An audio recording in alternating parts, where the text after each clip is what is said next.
All right. Hello, everyone. Miss B here. Today we are looking at Illustrative Math, Algebra 1, Unit 4, Lesson 2, the homework.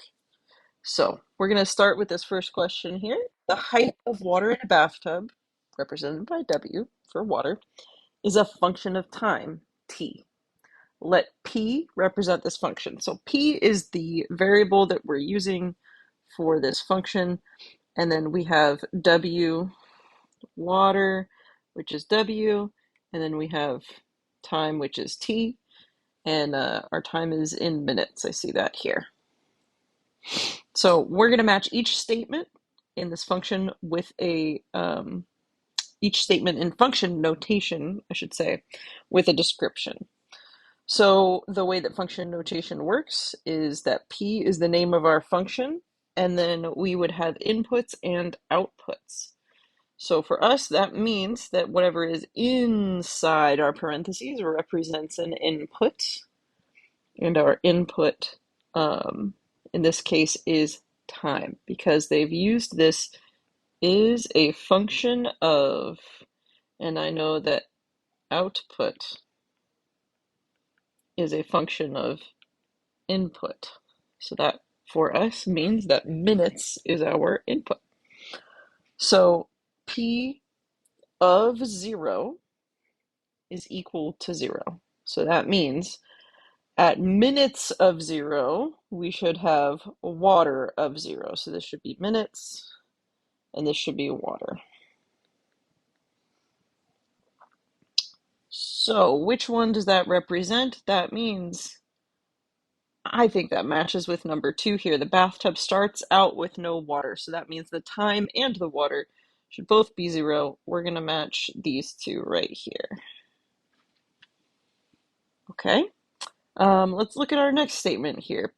P of 4 equals 10. So that means 4 minutes, and 10 is going to be the height of our water at 4 minutes. And actually, that is measured in inches. I know I didn't note the unit we were using as I read that original question. So P of 4 equals 10. So what that should mean is that 4 is inside my parentheses, which means it is my input. And that would be 4 minutes. I believe that matches here with number 4. The height of the water is 10 after 4 minutes.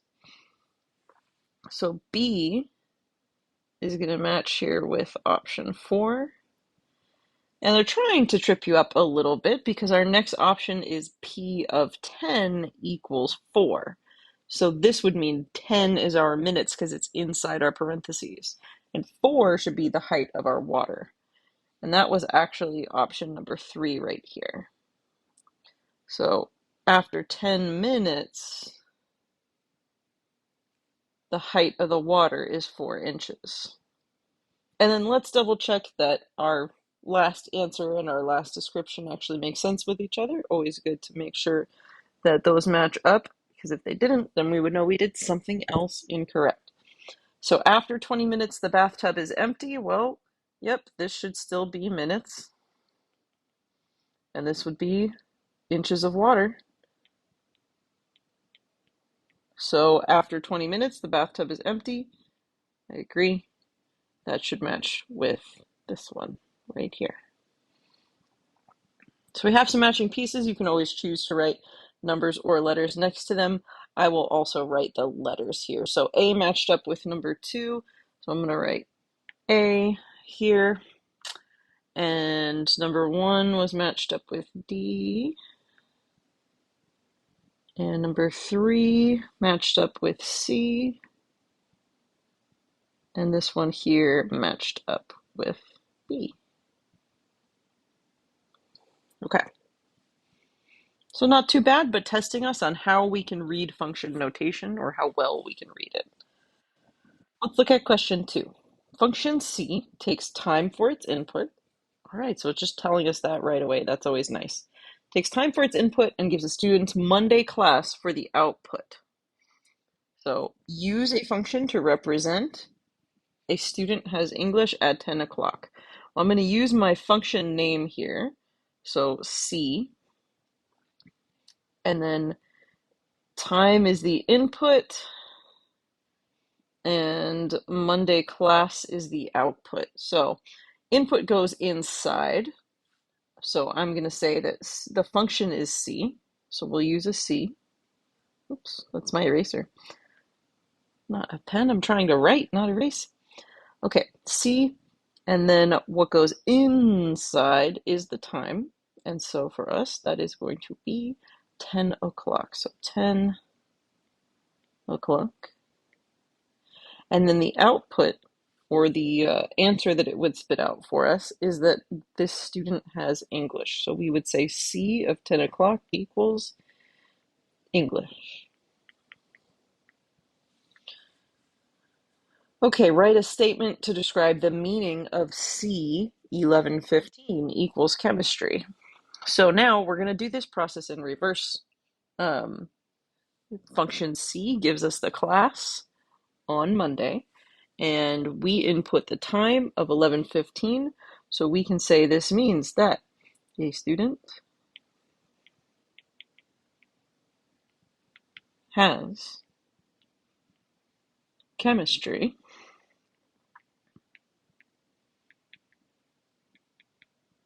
I'm going to be specific and say on Monday.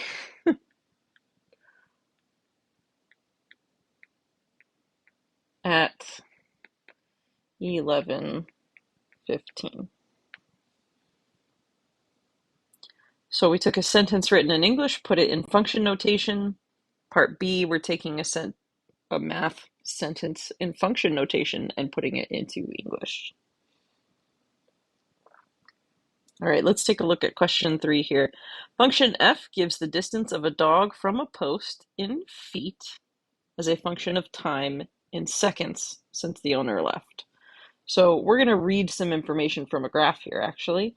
They want us to find the value f20 and f140. So what I know is that anything that is inside my parentheses is my input value. So that means that these are my input values, or my independent variables, aka time in seconds. So what this is asking me to do is find those times in seconds and then read the distance from the post at that time. So I'm going to say f20 equals, and then we're going to come over here and read from our graph. So I'm going to find 20 seconds, and then from that 20, we're going to read upwards, and I have a spot right here. So reading from the graph, that's a little bit over 3 feet. So we will say, we're going to estimate this. I'm going to say this is 3 point, we'll call that 3.1 feet. That's good enough for me. Or just 3.1, since they are only asking us for the value, but just knowing that that is our distance in feet. And we're going to do the same process, looking over here at, in this case, they want us to look for 140 seconds. So on our graph, finding that on our input values, and then going straight up to find the point where that intersects my actual graphed information. And so that for me looks like it's about halfway between 3 and 4. I'm going to let that sort of disappear so we can double check. Yep, halfway between 3 and 4.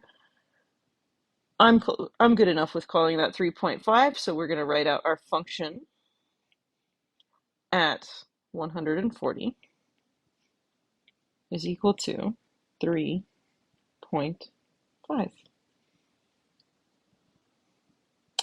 And that's all that question 3 is really asking us to do.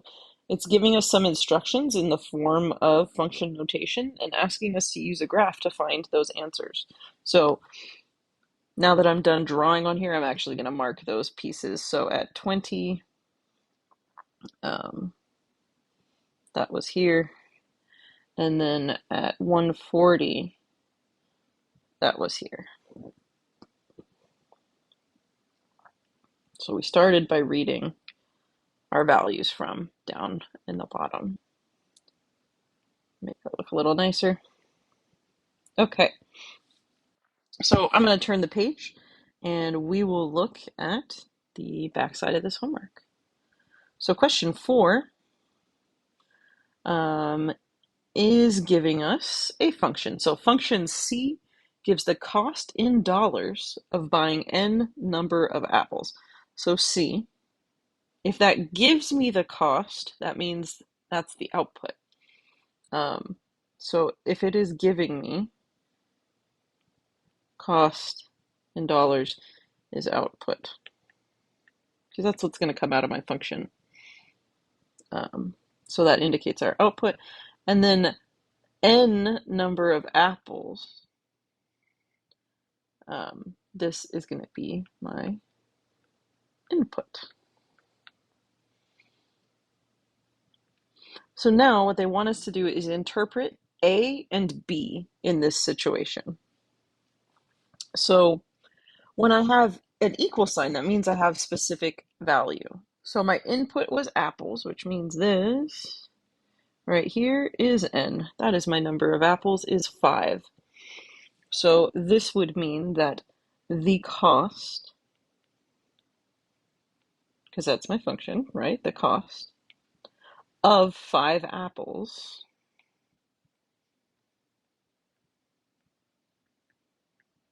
is $4.50. Now we can almost always use an equal sign and translate that into the word is. But for B, we don't actually have an equal sign and a value.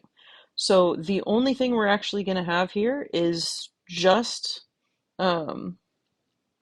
this previous portion. So if I actually divided this up, I would have the cost of 5 apples.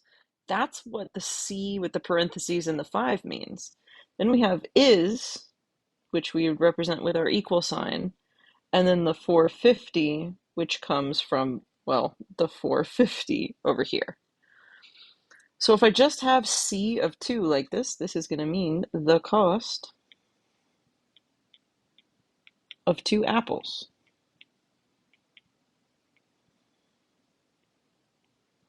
That's all it is it represents the cost of 2 apples. They're not telling us what that is, but that's okay. It's just what it represents. So let's look at the review and challenge problems here. Since they're still talking about functions, we're going to actually dive into these. If they were just a little bit more of practicing with solving equations, maybe I'd let you work on it on your own. But functions, we're on the same topic here.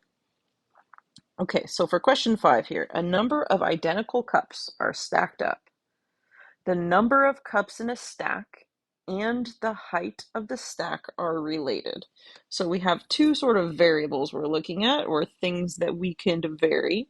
It is the number of cups in a stack and the height of the stack in centimeters. And they are telling us, yep, these two things are related.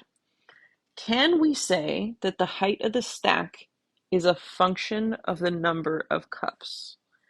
So height of the stack, that would mean this would be an output. So they're asking us, are we able to say that this is an output if our input is the number of cups in the stack? So if I have a specific number of cups, because I know the definition of a function means that for each input there is only one output, if I have a specific number of cups in a stack, am I able to have more than one height for this stack of cups? I don't think that one's actually possible. So this actually is a function because we can say yes, a stack of a certain amount of cups can only have one height. Because what we are making sure of is that one input gives us one output. So that's what we're double checking in these. So let's see if we can do this the other way around. That's what part B is saying. Can we say that the number of cups in a stack is a function of the height of the stack? So if I'm stacking all of these cups, this is assuming that we're, not stacking these in any funky way, but can I have these different pieces as an output and an input? So number of cups, could this be an output? And the height of the stack, could this be my input? So for every one input, is there one output? So for every height of the stack we could have, is there one set number of cups? And if we're stacking this uniformly, then yeah, I can't have one height given to me by two different um, number of cups in each stack because they're going to add and make it different. So yeah, both of these are functions. So we can say yes, and we're going to explain that one input, one output idea. So yes, for any height of stack, there is only one possible number of cups, right? That for every, or for any input, there is only one output. Okay, now we're going to look at that relationship a little bit further, and they're actually telling us here, hey, in this function, the number of cups is a function of the height. So if they're saying it is a function of, I'm going to put that in brackets, and that means that I have output as a function of input. So for me, that means that the number of cups is my output and the height of the stack is the input. And that's actually the situation we just looked at in part B from number 5. So sketch a possible graph of the function on the coordinate plane and be sure to label the axes. Well, I know that input goes along my horizontal axis. So if my input is the height of the stack, I am going to put height of stack. And we know that our output was the number of cups, so I am going to put number of cups right here. Now, they're not telling us how tall each cup is, but I'm going to say that we're kind of just stacking these in general. So a cup's going to have a basic height, and then when I stack another cup right inside of it, it's only going to add a small amount. So if I have 0 cups, it's going to have 0 height. So I know I am going to have something at 0, 0. 0 cups are 0 spaces tall. 0, 0. Okay. Now if I have 1 cup, let's see, I have 1, 2, 3, 4, 5, 6 spaces I can write on here. So the height of the stack is my input. Let's see. Well, I'll label this side with just number of cups. And we can say the height of our stack. How tall is a cup? We can say maybe it's 6 inches tall to start. So height of our stack. They give us in centimeters. Okay, okay. So we do have to actually say this is in centimeters, and we have to use that as part of our logic. So centimeters, mm, maybe we can say like 10. So I'll count these by, we'll go with twos. 2, 4, 6, 8, 10, 12, 14, 16, 18. Okay. Um, height of my stack. Hmm. Sketch a possible graph. Well, I'm going to say that one cup is maybe, I don't know, 10 centimeters tall, so we can have something here. And one point in the graph and explain the meaning. Well, maybe we add a little bit, so every time we add a cup, it goes up a couple centimeters, so maybe we have something like this.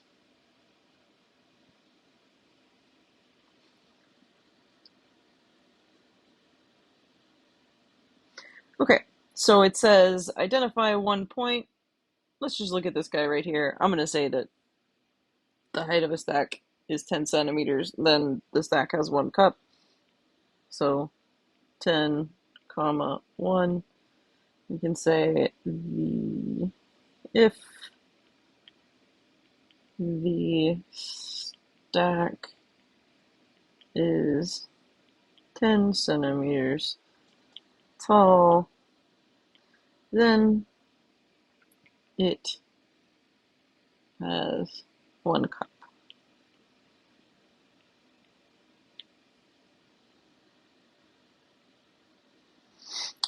Okay, and our last question here is to solve a system of equations, and to do this without graphing, and show our reasoning.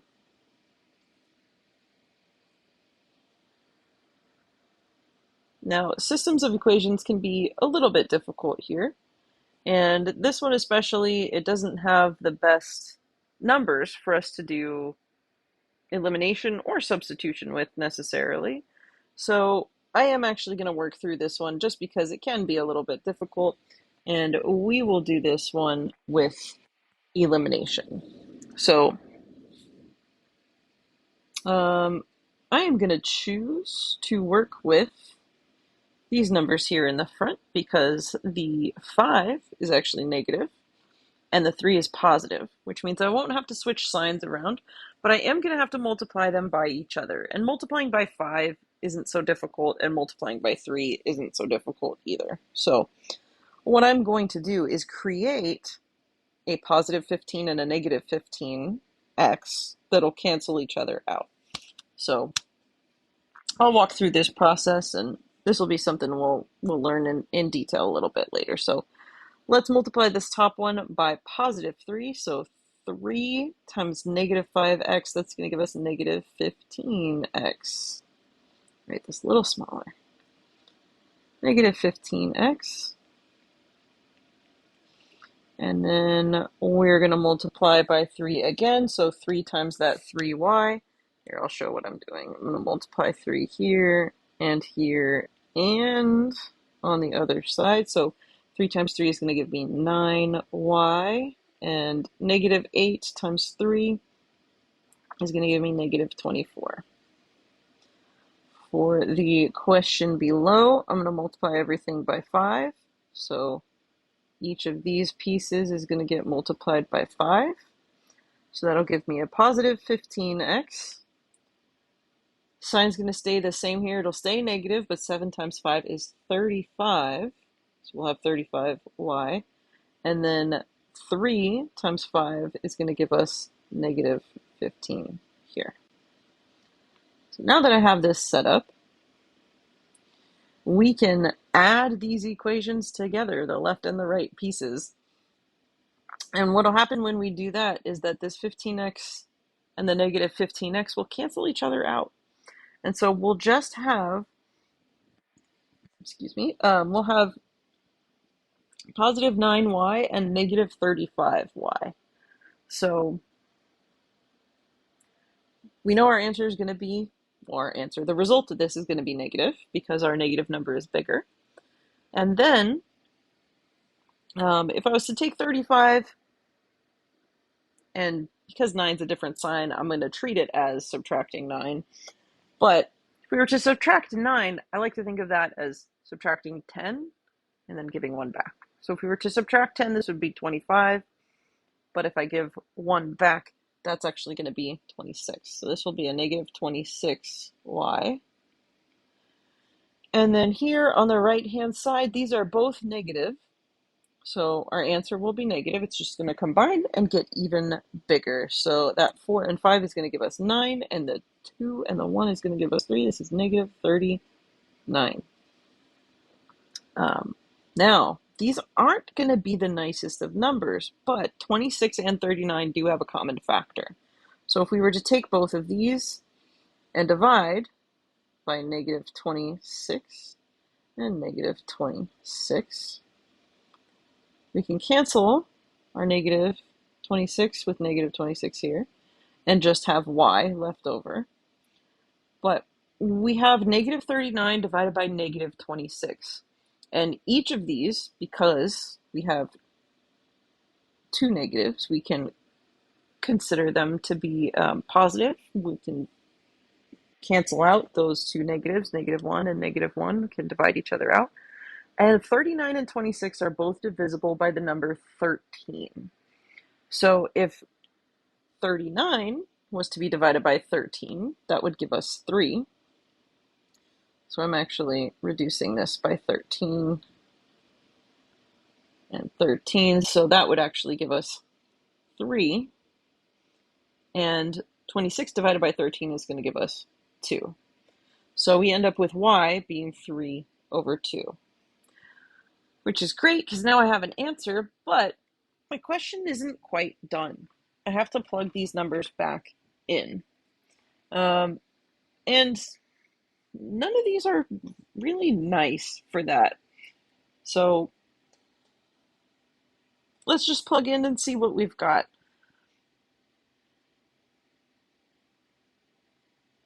Yeah, I don't think that there's any one of these that's particularly easier than the other. So I'll just use the top one. We'll use the negative 5x plus 3y equals negative 8.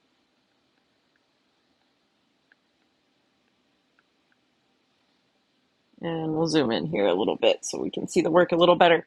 So if y is 3 over 2, we have negative 5x times, or plus 3 times 3 over 2, which is the same as 1.5. So if you wrote 1.5, that's an acceptable answer as well. It's equal to negative 8. But because I'm doing this without a calculator, fractions are a little easier for me.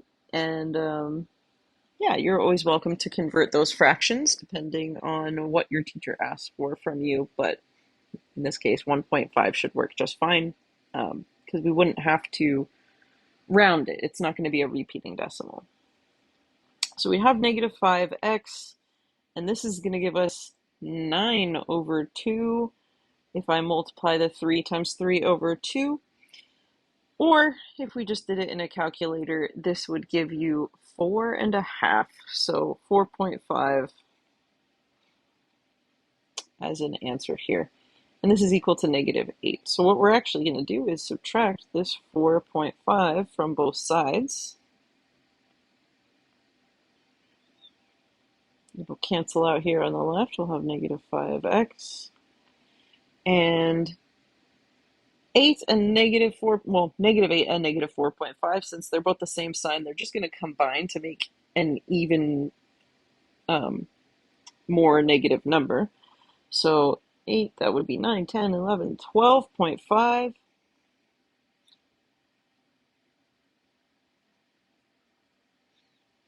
Okay.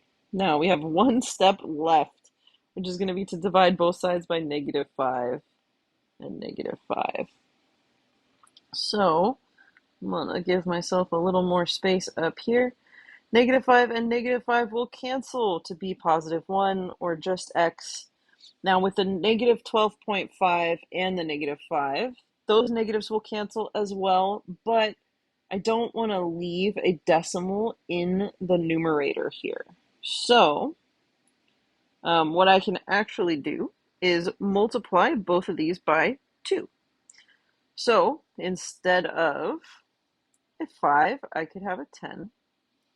And multiplying by 2 just is going to turn that half from 12 and a half, or the 0.5, into a whole number. So 12 times 2 would be 24, which means that 1/2 would become a 1 and add into it and give us 25. Now, 25 over 10, well, anything divided by 10 is just going to give you one decimal place over. We can actually reduce this, both of these, divide by 5. So you could have a couple different answers here. You could have 5 over 2, or this works well enough to say 2.5. So either of those are okay for your answers for x. And then, like I said, with y, we can also use 1.5. So we could also say y equals 1.5 for this one. We can make that box. There we go. Okay, so a little tricky, but it's something we can also do, or I can also do at least without a calculator, as long as we trust ourselves and we persevere a little bit. So hopefully that made sense for you. And that is the end of our homework assignment, because the next thing I have on board is lesson 3, which is for another video.